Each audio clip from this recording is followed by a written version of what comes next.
Go. Ito po ang ating napakagandang Jolite Trax 4 DLX. Ang getong model po is sa US lang po, wala po siya sa ibang country, wala po siya sa Pilipinas. So napakagandang condition po, already washed na po ito and ready to use. Good for newborn, up to 30 to 35 kg. Recommended po namin to for big kids. So every time na meron kaming ganito, we try na sakyan ko po 60 kg to make it sure na kayang-kaya po siya for big kids. Ayan, okay? So ito po talaga yung nai-recommend namin sa mga baby po around 30 to 35 kg. Ayan, okay? So yung kanyang canopy is adjustable for full canopy. Adjustable yung handle niya para pwede sa big parents. Leather po yung kanyang handle. Okay? And then, wala po siyang faded, wala po siyang discoloration. And then yung kanyang leg rest adjustable din po kapag nakahiga. Okay? Ito po yung details po niya one by one. Unahin natin sa kanyang canopy. Ayan. Dito po yung zipper niya kapag i-adjust po ninyo. Ayan. Okay? And then yung kanyang peekaboo. Okay, again, wala po itong faded, wala po siya discoloration. And then next natin, yung isa po yung kanyang extension canopy. Pwede nyo po ipasok sa loob po ito. Ayan. Okay?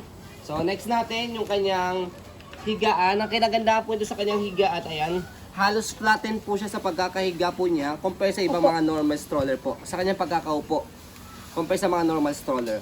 Okay? And then, as you can see, may tatlong butas po sa for newborn, toddler, and kids. Depende po sa laki ng baby po ninyo. Ayan. Kompleto po sa kanyang pad. Ayan. And then, 5 harness po siya sa kanyang belt lock. Wala po siyang putol. Okay?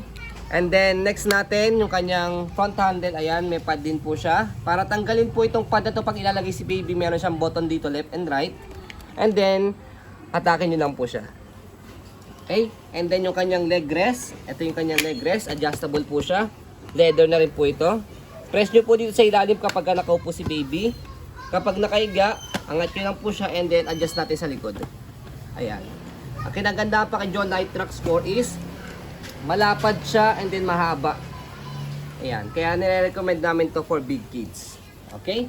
So next natin yung kanyang footrest, tapakan ng paa. Ayan. And then, yung kanyang magandang gulong. Ayan, left and right. So easy to maneuver, nag-swivel po siya. Kung gusto niyo pong one way lang siya, so ito, angat nyo lang po ito. Ayan. Ang purpose po niya, for example, nakatulog o inaantok si baby, naka one way lang siya. Yan, pwede nyo siyang ihele. Okay, para hindi siya mag-rotate. Next natin, yung kanyang body frame sa right side.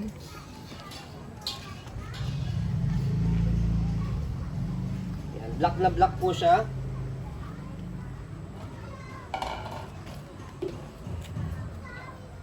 And then, yung kanyang gulong sa likod, sa right side. Ayan, wala siyang butas, may pin.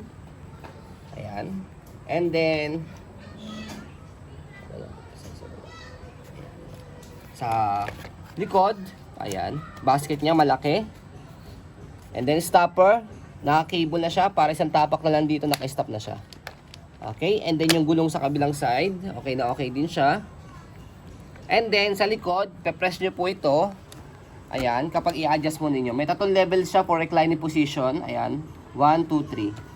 Ayan, semi-recline and then yung fully recline niya. Ayan. I mean, yung pangatlo, and then yung pinaka-fully recline sa pinakasagad, dito sa pinakababa na siya. Ayan. Okay, ito yung kanyang likuran. Again, wala rin po yung faded, walang discoloration. So, ipipress nyo po ito, huwag nyo po kakalimutan, press paangat. Ayan. Next natin, sa kabilang side ng body frame.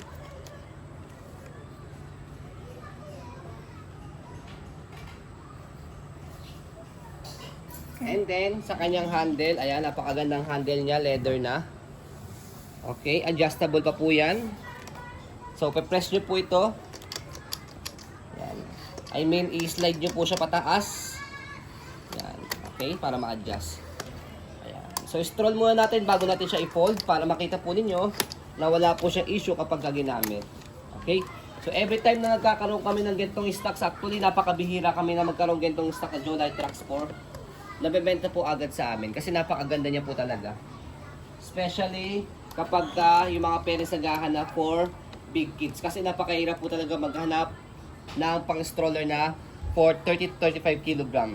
Yan. Kaya we test, we prove yan na talagang kayang-kaya siya at pwedeng-pwede sa mga malaking bata po. Ayan. Folding. And then, sa pag-fold po, ganito lang, fold nyo po muna po itong canopy, and then kailangan nakaupo po ito.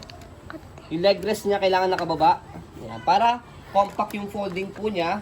And then, dito po sa pinakaupuan, open nyo lang po ito. May makikita naman po kayo dyan fold strap. Ayan, nandito sa loob siya. So, ayan, may note naman po yan. Angat nyo po ito and then fold. Press, ayan. Press and then angat, ayan. May note naman po siya, hindi kayo mahihirapan. Compress nyo lang po siya and then may lock siya sa gilid. So, para ma-stand nyo po ito siyang ganyan, kung naka-go siya, stop nyo po muna. Ayan. And then, yung kanyang setup ng gulong, kailangan yung harapan nakapaganyan, nakapalabas. Ayan. Para matayo nyo po siya. And then, kapag bibit-bitin nyo naman po, para hindi po kayo mahihirapan din, kapag ka po hindi nyo na siya bubuhatin, i-go nyo lang.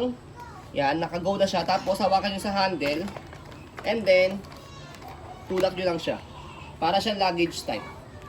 Okay, heavy duty po ito, kaya medyo mabigat po siya kapag ka po binuhat. Ang kilo niyan? Nasa around 8 to 10 kilogram po ito. Ayan. Ayan. Kaya kapag bubuhatin po ninyo, mas better, i-luggage type nyo lang po siya. Okay? Sa pag-open naman, napakadali lang din. Tanggalin lang po yung lock sa gilid. Angat lang po yan, and then bukas. Ganun lang po siya kadali. May indication naman po na nag-lock yung dito niya. May tutulog naman po sa kanya. May mag-snap or may mag-click. Okay? And then, ayan, adjust natin yung kanyang higaan. And, ready to use na po siya. So, ayan po ang ating napakagandang Joe Light Trax 4 DLX. Ayan. As you can see, very details po kami sa aming pag-video kasi ang aming shop policy, no refund, no exchange, what you see is what you get. So, yun po, maraming salamat. Have a nice day and God bless po.